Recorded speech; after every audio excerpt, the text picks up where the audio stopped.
psychology, the word mentor, and I need everybody, if you have a pencil, write down this word. J-E-G-N-A.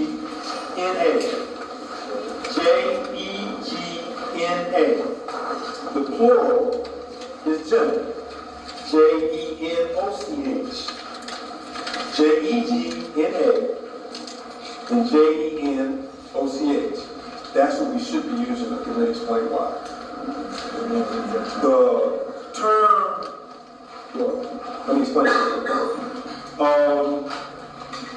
The word mentor, and this is what's so important about vocabulary, homophobia, gay, mentor. The word mentor comes from the story of the Odyssey, Brother Gillian, the Odyssey. Came from the story of the Odyssey. The Odyssey was the story of Odysseus. Odysseus traveled around the world, just beating the monsters, becoming a great world traveler, discovering European, blah, blah, blah. I guess I should explain something else first. In Greek and Roman society, the rites of passage for a boy to become a man was to be connected to an adult man who exchanged his knowledge for his behind. The knowledge I give you is in exchange for me being allowed to sodomize you. That was a natural rite of passage.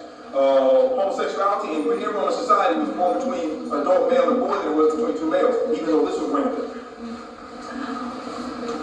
Okay. But that was a rite of passage.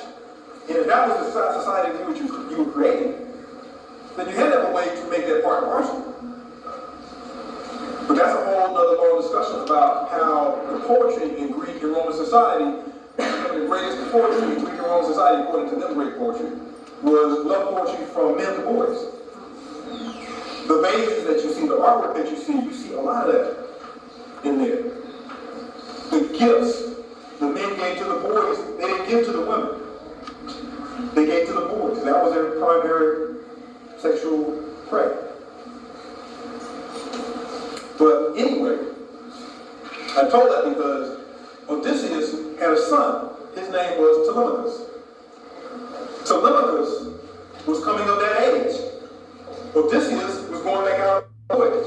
He put Telemachus into the hands of a man by the name of Mentor.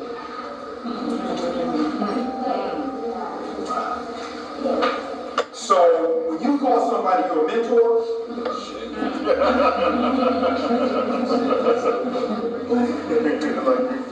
read the Odyssey. Okay. So when we understand what words mean, then that consciousness that we talk about, then it starts to creep in because we understand the power of language. We understand the power of words and how they direct our action without us even thinking about it. Calling somebody a mentor. Okay. So when you don't know, you're innocent. But when you do know, you can't continue to do the same thing.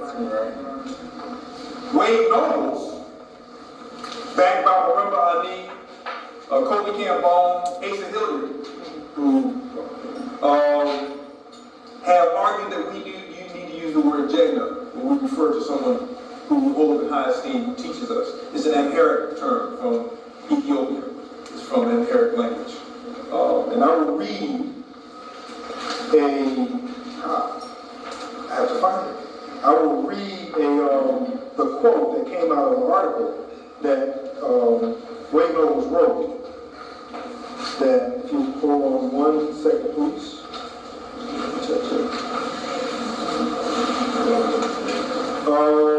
That explains the definition of what a Jegna is. And I'm glad this is being recorded, not because I want to see my face, but because the people can get the quote without having to go read the article per se.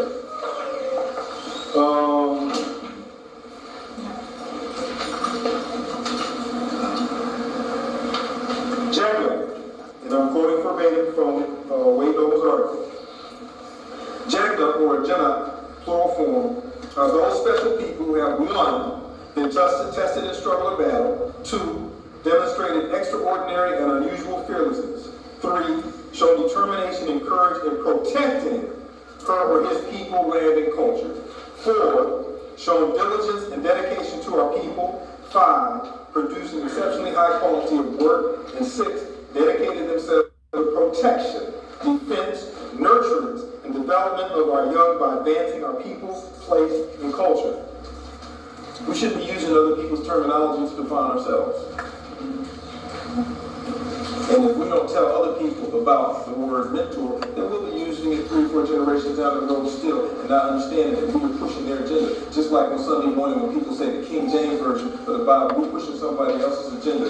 If what our ancestors told us is true, and we know that it is, that every time you say somebody's name, you give that person power, you give the ancestors power, then you have millions of Africans all around this globe every Sunday, sometimes Saturday, Monday, Tuesday, Wednesday, Thursday, Friday, giving power to a European homosexual. Well, that's sort of oxymoron to say European and say homosexual. That's the point I'm trying to make original.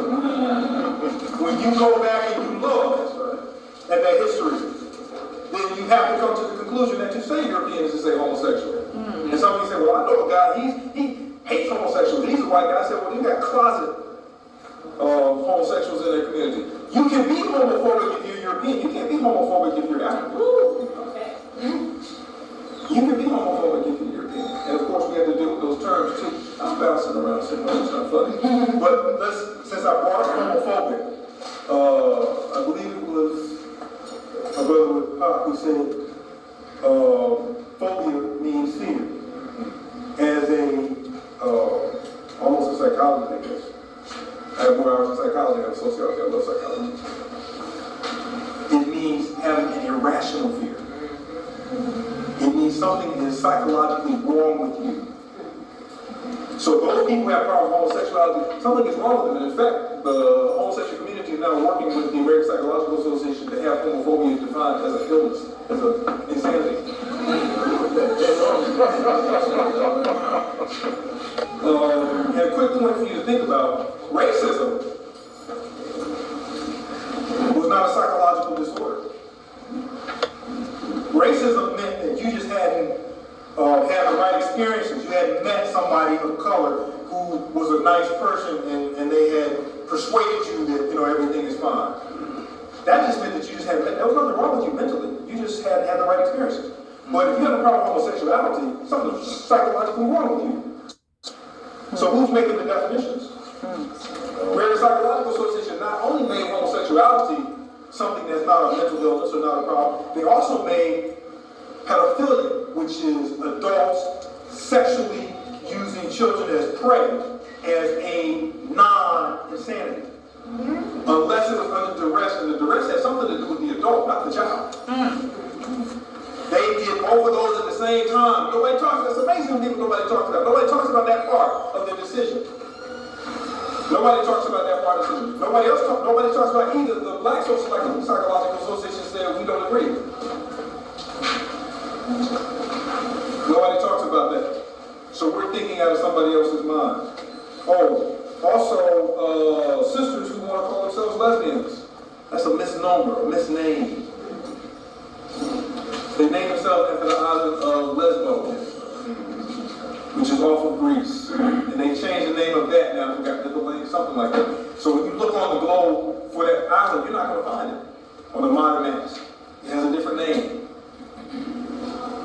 Lesbos, as an island in Greek history, was not famous for homosexual females. It was famous for female prostitutes who were good at performing oral sex on males.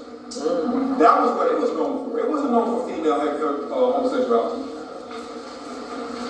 And also, for those folks who know a little bit about Greek homosexuality in terms of females, the name Sappho may come up as being the mother, the queen mother. And Sappho was a black woman. And she was homosexual. But what they don't tell you in history books is that she had nothing to do with Africa. Never been there. Not associated. She was raised in an elite Greek family from birth.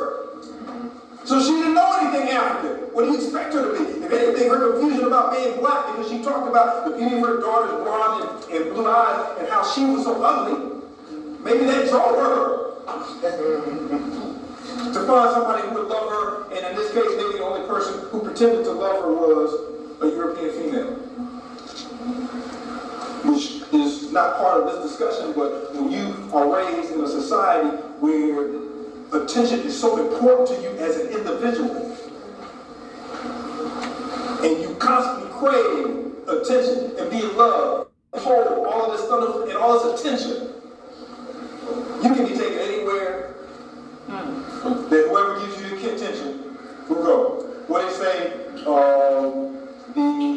something like the fool's African proverb, something like the fool goes where he is smiled at.